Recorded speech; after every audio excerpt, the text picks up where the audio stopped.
malapit na po ang Pasko. Gusto ko po sana ng Coke bilang handa natin. Tama si Rosely, Tay. Mas masaya ang Pasko pag may Coke. Tay, gusto ko naman po sana yung laruan na Spider-Man. Lahat po ng mga klase ko ay merong ganon. Mga anak, kasi... Bakit po, tatay? Mahina kasi ang sahod ni tatay at nanay ngayon eh.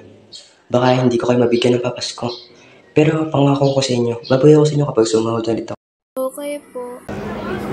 Wala ako ng trabaho. Hindi ako sigurado pero baka isa ako sa matatagtag. Wala na akong pera para may pambiling papasko para sa iyo at para sa mga bata.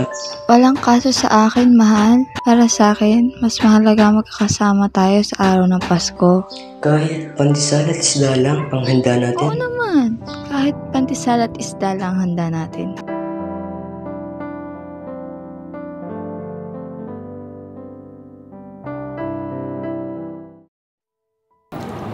Ano na kayang gagawin ko nito? Palagi na lang bang ganito? Kailan kami makakausap sa ganitong pamumuhay?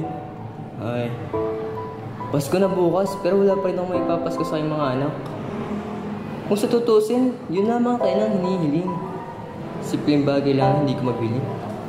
Ang hirap paging mahirap. Bahala na. Para sa pamilya ko.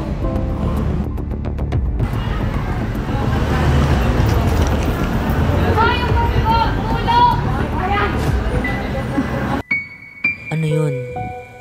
Bakit mo naman nagawa yun?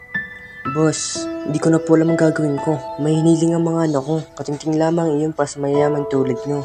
Pero ako, kahit anong paghirap ang gawin ko sa trabaho, hindi pa rin ang makabilang hinihiling nila. Tama ba yun? Dapat bang gawin mo yun?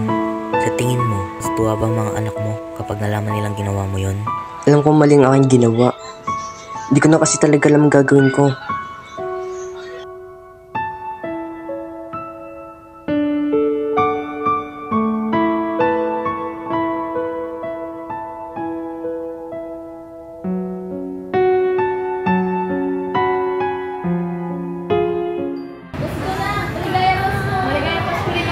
Maligayang Pasko rin.